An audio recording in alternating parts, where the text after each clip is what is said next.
Hey guys, what is going on? Eric or Aviator back here once again. Today bringing you some gameplay instead of an adventure. This is a free-for-all gameplay on the map Black Box. Now this is my very first time ever playing on Black Box, so just so you guys know, first off, it's a very long game. I've discovered this map is incredibly campy, and secondarily, I'm using the Barrett, and I'm looking around like an idiot a lot of the time, not really knowing where spawns are or how people move around the map. I do play a little bit campier than I normally would with a sniper rifle, but, you know, I end up winning the game, and I figured that at least is worth posting because it was my first time ever playing the map, and I was a little bit proud of it. So, I don't know, maybe that's weird, but I had fun, and I like sharing things with you guys that I have fun with doing, or fun doing. There's my words. It's all good. Look at these imbeciles screwing things up for me, but regardless, as you guys can see, we're getting things started off. We're having some fun. I'm shooting people in the face and in the butt with my Barrett.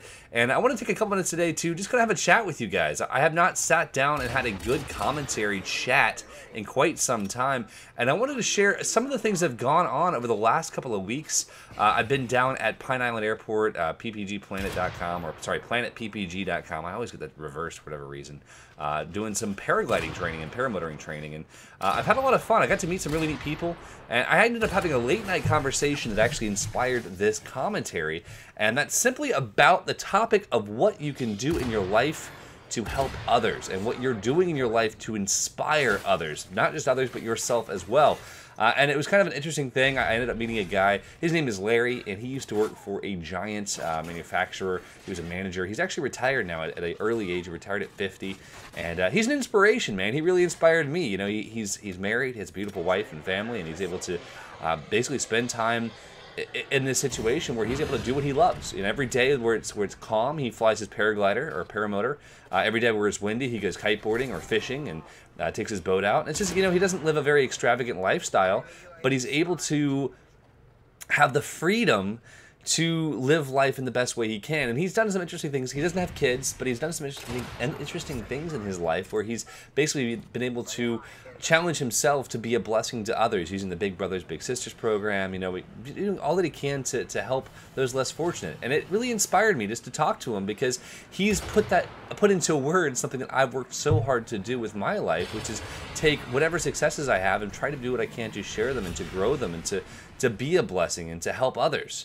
And first off, really quick, as I'm getting back into this gameplay here, you notice I'm hanging out in the construction building a lot. I saw part of a T-Martin video. T-Mart's a good friend of mine, a guy I really like a lot. Nice guy. If you guys want to go tell Trevor that I have a man crush on him, it's totally cool. Twitter.com/TMARTN. Cool dude. And he said that building was the place to be, so I was using that. Anyway, so back to being inspired. Larry inspired me just to kind of keep an eye on how I can be inspiring others, because he's done that with a lot of his efforts in life is, you know, kind of directed towards inspiring others. And I've been doing the same kind of thing, but at a much larger scale, whereas he's kind of able to dedicate himself to getting to know how to bless others in a very personal way. I've been doing a lot more of trying to, I don't want to use the word inspire. I'm trying to share my lifestyle, share what I love with many of you through the YouTube scene.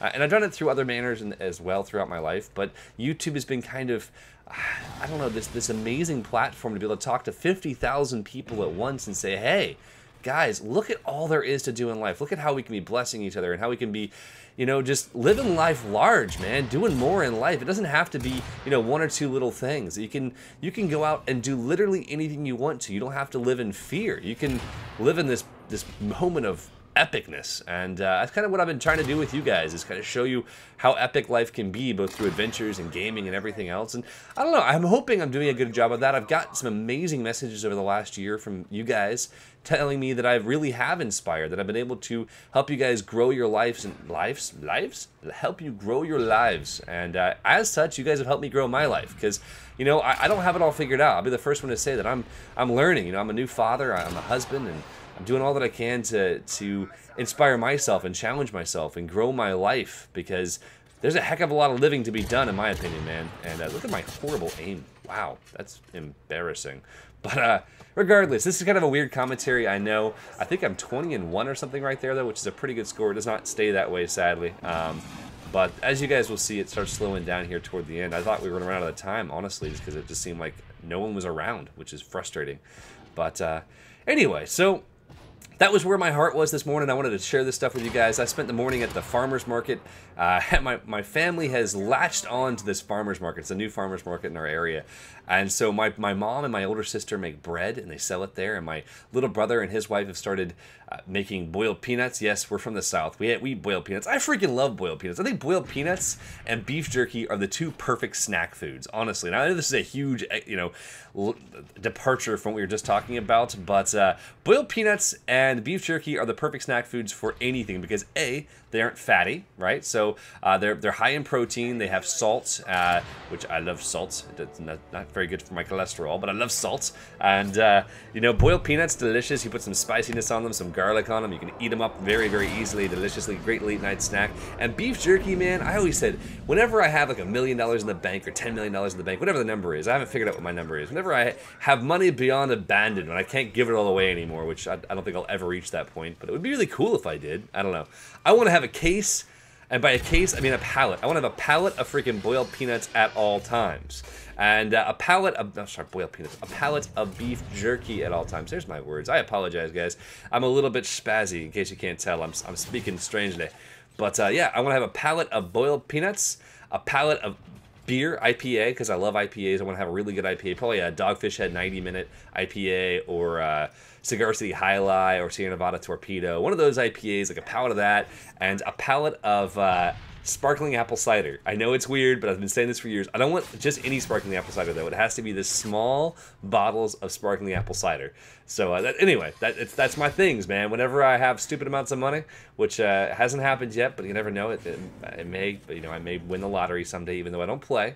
That's what I'll do. So I don't know. You know what? You guys can answer that question for me in the comments. What would you guys do if you had, say, $100 million in the bank? What things would you always keep around? My grandfather, while never a very wealthy man, he was a hoarder per se. Not like a hoarder where he keeps all kinds of random crap you would never need. He kept things that he needed. So, for instance, he had a pallet of gin, a pallet of whiskey. Not because he was an alcoholic or drank too much, but because he never wanted to run out.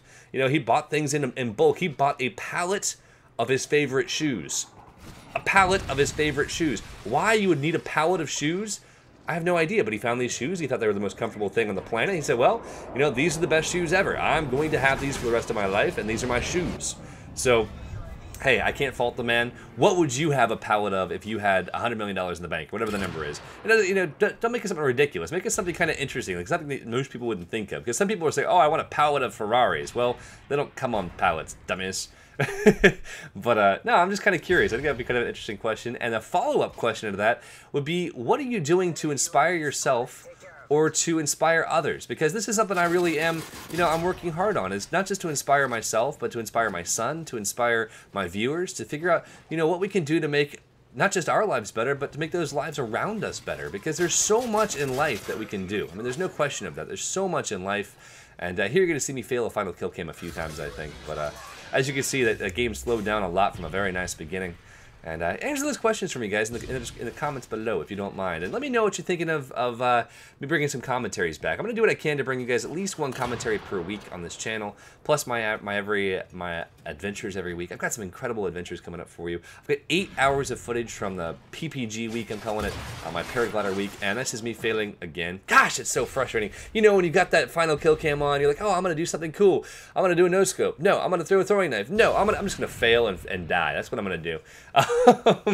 But anyway, guys, as always, thank you so much for watching. I hope you have enjoyed the video. I hope you'll take some time to answer my questions. And if you haven't checked out my latest videos, please do so, because there's a lot of cool stuff out there.